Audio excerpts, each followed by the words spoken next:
What's up, everybody? It's Joneser, your favorite comic book guy here. I've got a comic book haul video here for you, so let's check her out,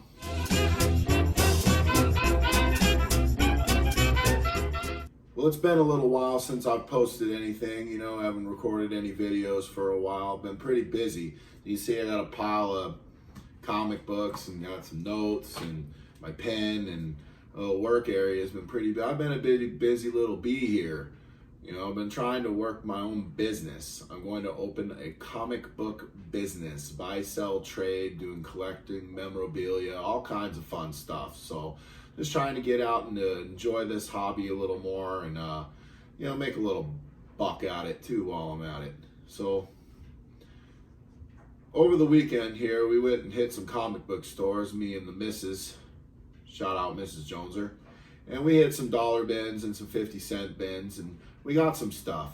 I meant to record the video a while ago, but I've been busy, so I've read a couple of these since we bought them, so I can give a little more of an idea of what we got. And most of these were 50 cents, a dollar, or whatnot, and so they're a little rough, but a lot of this I got for myself, not to resell or anything. It's just some holes in my collection and for my own personal fun.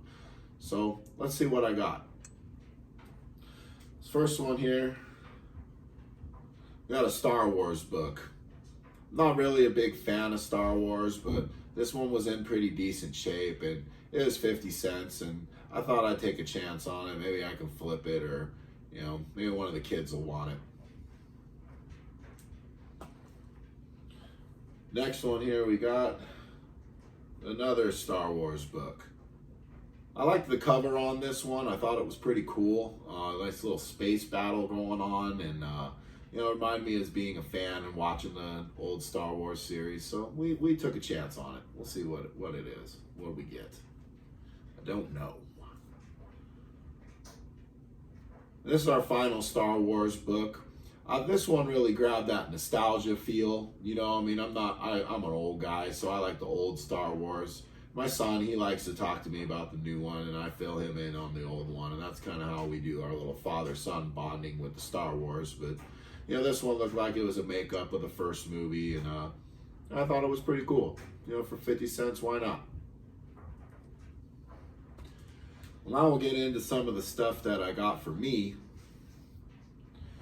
Yeah, Fantastic Four here. I got to read this one. It was kind of weird, some kind of AI thing of Mr. Fantastic. It was a neat issue. It, probably not my favorite Fantastic Four issue I ever read, but pretty fun nonetheless. Another Fantastic Four book we got here. This one was a lot more fun, or I enjoyed a lot more. It looked like it was a retelling of the coming of Galactus and the Fantastic Four meeting the Inhumans for the first time. So very fun. Hit that nostalgia rub with modern day artwork. And I'm trying to collect me some Fantastic Four books. I'm a fan, but I'm late to the game. Some of these old Fantastic Four books are really expensive and really hard to find. So give me something to strive for, something to do. Next, we got a Brian Michael Bendis Daredevil. I'll tell you what, if you're any kind of Daredevil fan at all, I gotta say, get into the Frank Miller Daredevil or the Brian Michael Bendis run on Daredevil. It was very good. Very fun for the character. This one had a neat anomaly. It's missing the number. Well, I thought that was kind of cool. I have a few other issues of Daredevil that are missing the number, though sometimes when you get some books that have some weird misprints or mistakes, they can be kind of valuable. The condition on this one's kind of bad, but what do you want for 50 cents? If anything, I'm going to read it. Here we got the Punisher.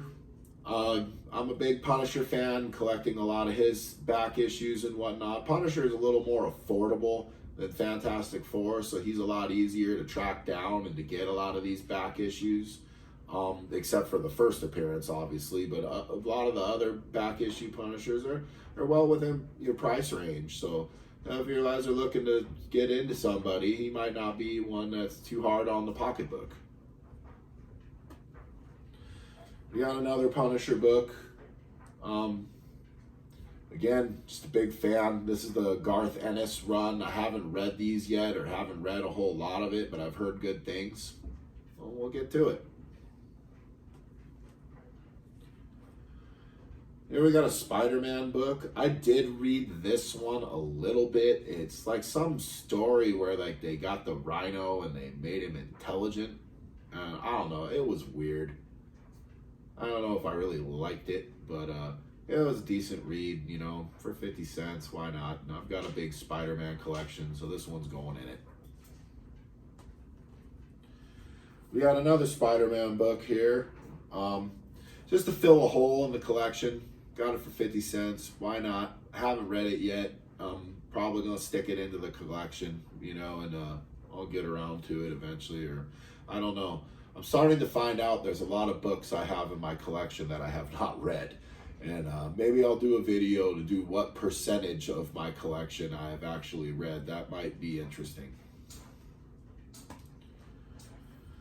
Got another Spider-Man book, another hole in the collection, and another one I have not read.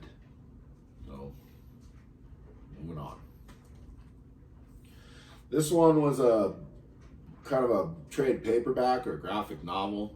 I did read this one. It's a little beat up, but for 50 cents, you know, I felt like I couldn't lose. It's a good Batman-Bane fight, you know. Bane's a really fun character, and Batman's, you know, a lot of fun too. So this was a really cool book. It was like the third match between the Bruce Wayne Batman and Bane, or at least I think it is. Anyway, very, very good read. They're a lot of fun. It's more focused on Bane than Batman. I found that to be interesting. I always like when the books are focused on the villains, you know. Give us a little break. This next one, we got some Batman here with Chuck Dixon and Jim Aparo. I really like the artwork on this. I flipped through it quick, but I didn't really get to read it. I'm looking forward to reading through this one. This will definitely be going into my Batman collection. I've got quite a few of those. Well, I saved my favorite for last. This one is the Doug Moench, Kelly Jones, Batman with the Penguin. We got the Penguin here on the cover, and I really like Kelly Jones's approach to the Penguin, you know, and he over-exaggerated the facial features, and it was a pretty neat touch here where he hid Batman into the hat. This story was a lot of fun to read. It really kind of got into the relationship Batman and Penguin have, and kind of the dynamic that the two, you know, with Batman, you know, kind of working outside the law, trying to stop the Penguin from breaking the law, and the Penguin kind of using the law and lawyers and the courts to kind of scoot around that, and they're kind of in a vicious circle. There's a really great moment in here where the Penguin kind of invites Batman, you know, well, you're welcome to come to the court and pull your mask off and tell everybody who you are and swear whatever story you've got to say about me. But we both know you're not going to do that. Or something like that. It was a really cool moment, you know, and I really enjoyed that, you know, that the dynamic between the two characters. And then when Kelly Jones is over-exaggerating of the Penguin's facial features was a lot of fun. And I think that's the thing that I enjoy the most about comic books is, you know, when we get some of this art, you know, they don't necessarily have to, like, you know, play by, you know, the rules here. They can, you know, totally go crazy with the way they make some of these characters look, and you know, we're supposed to suspend our suspension of disbelief and just enjoy the art and the story for what it is. And I highly recommend this comic if you're a Batman fan, you know, and especially a fan of Kelly Jones's artwork or in his run with Batman. I think it's spectacular. He's one of my favorites. So yeah, that's my recommendation. More Kelly Jones Batman. Check it out.